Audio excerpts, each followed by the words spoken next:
Halo guys, selamat datang di Rekapin. Rekap kali ini adalah sebuah film berjudul Invisible Eye. Silakan nikmati, awas spoiler, dan jangan lupa untuk berikan dukungan kalian dengan subscribe channel ini. Terima kasih.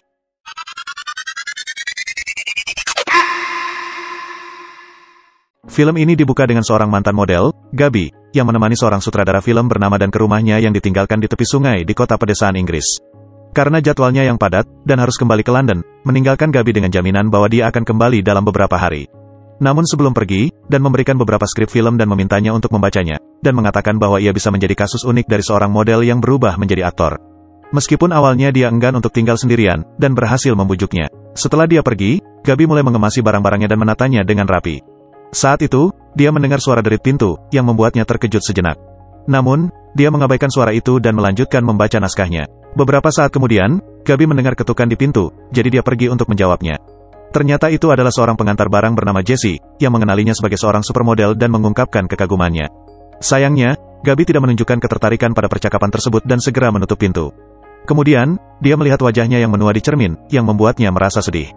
Tampaknya dia menggunakan beberapa produk perawatan kulit untuk mempertahankan kilau di wajahnya. Malam itu, Gabi bermimpi di mana dia membayangkan seseorang memasuki kamar tidurnya dan memata-matainya.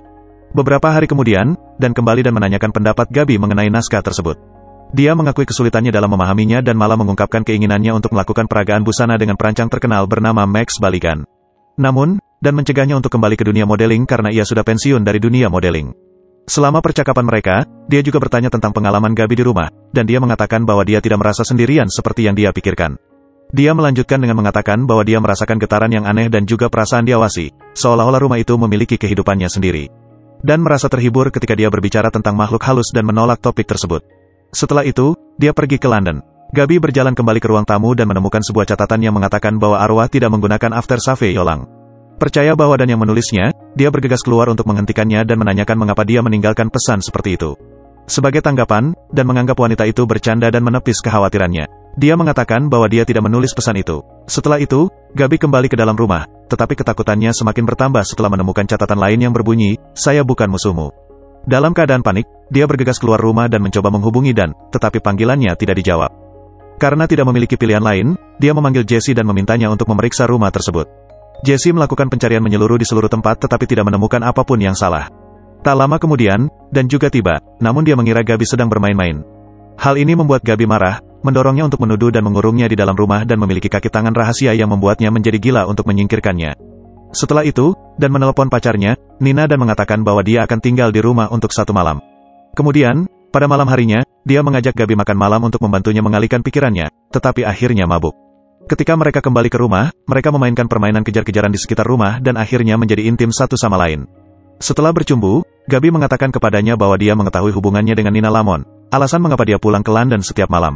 Menanggapi hal ini, Dan mengakuinya, namun dia mengklaim bahwa Nina bukanlah kekasih yang baik seperti Gabi. Saat percakapan mereka berlangsung, Gabi bercerita tentang cinta pertamanya, Jimmy, yang ia temui saat berusia 15 tahun. Menurutnya, Jimmy memiliki kondisi kulit yang tidak menarik. Meskipun demikian, dia bercinta dengannya pada suatu malam dan mereka menghabiskan sepanjang malam di pantai.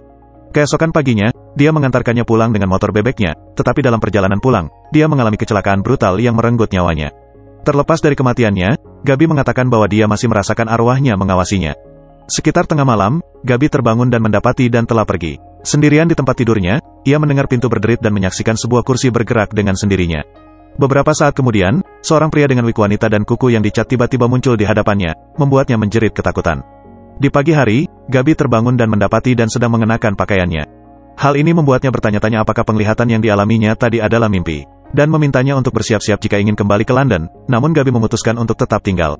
Setelah Dan pergi, Gabi pergi ke ruang bawah tanah di mana ia menemukan sebuah mesin ketik kuno dan lemari pakaian. Merasakan kehadiran seseorang di dalam rumah, dia mencoba untuk berkomunikasi dengan menggunakan catatan tulisan tangan, mengajukan pertanyaan seperti, "Apakah kamu bisa melihatku? Apakah kamu sudah mati? Dan, apakah aku mengenalmu?" Pada adegan berikutnya, kita melihat Gabi merias wajahnya dan mengenakan gaun yang indah. Sambil melihat dirinya di cermin, ia juga berbicara dengan seseorang yang tidak terlihat, menyebutnya sebagai Jimmy dan berbicara tanpa rasa takut. Di tengah-tengah obrolan tersebut, Gabi mengungkapkan bahwa ia telah memenuhi cita-citanya sejak kepergian Jimmy. Sekarang, setelah masa kejayaannya telah berlalu dan tidak ada skrip yang cocok, ia percaya bahwa inilah saatnya untuk mengeksplorasi sesuatu yang baru. Malam harinya, Gabi menonton wawancara dengan Max Baligan di TV dan mengetahui tentang acara pribadinya yang akan datang di mana dia berencana untuk memilih beberapa orang yang beruntung untuk acaranya.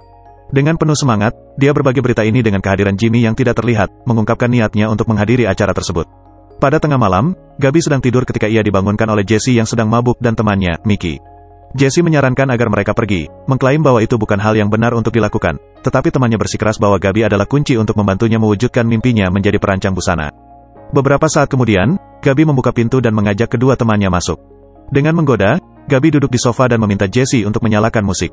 Mickey menafsirkan hal ini sebagai isyarat untuk keintiman dan mulai mencium dan menyentuh tubuhnya.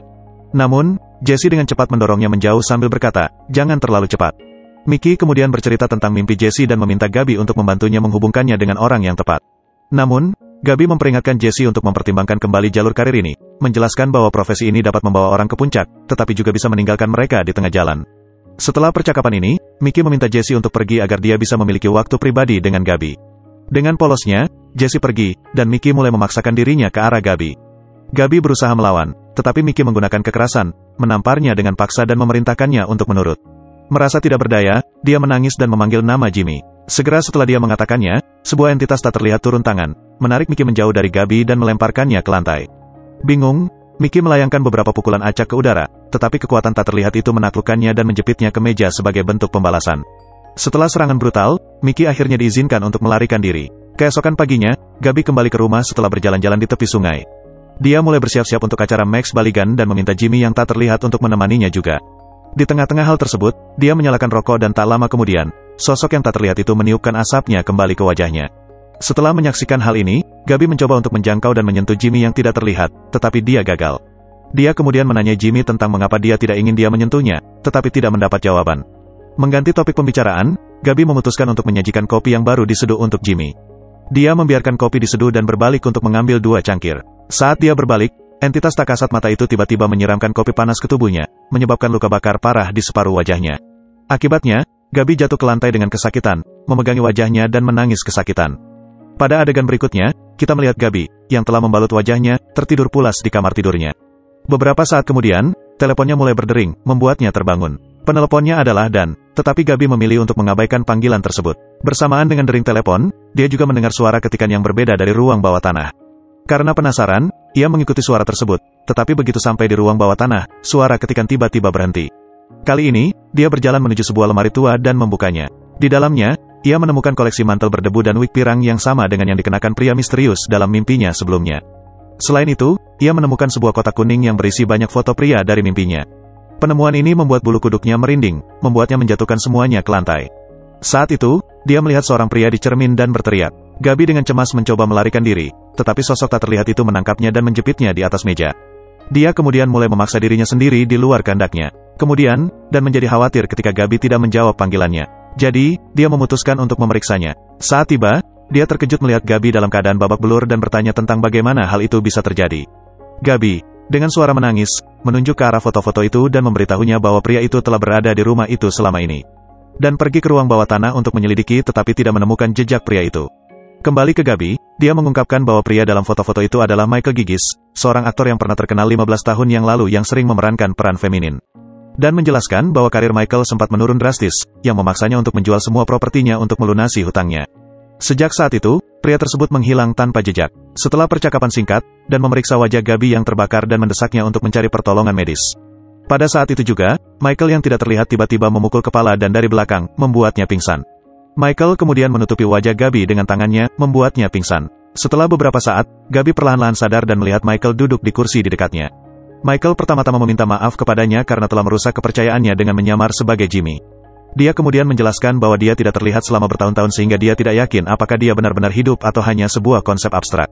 Dia kemudian bercerita bahwa kisah hidupnya mirip dengan Gabi karena dia juga pernah menjadi tokoh terkenal seperti Gabi, namun mengalami titik balik dari di mana dia memudar menjadi tidak jelas. Lebih jauh lagi, dia memperlihatkan sebuah cincin emas di jarinya, yang memiliki kekuatan untuk membuat siapapun tidak terlihat. Dia mengakui telah menyalahgunakan cincin ini untuk tujuan jahat, menyebabkan kerusakan dan kekacauan dalam kehidupan masyarakat. Namun, dia akhirnya merasa bersalah atas perbuatannya dan mencari perlindungan di rumah ini, di mana dia mulai menulis naskah sebagai cara untuk mengatasi rasa bersalahnya.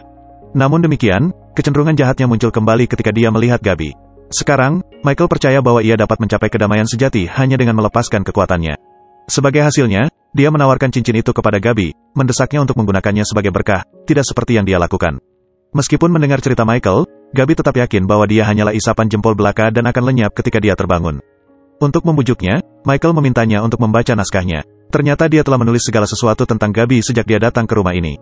Saat Gabi membacanya, dia mengetahui bahwa tidak ada akhir cerita. Michael menjelaskan bahwa akhir cerita, termasuk nasibnya sendiri, ada di tangannya sekarang. Dengan semua pemikiran ini, Gabi mengambil mobil dan pergi.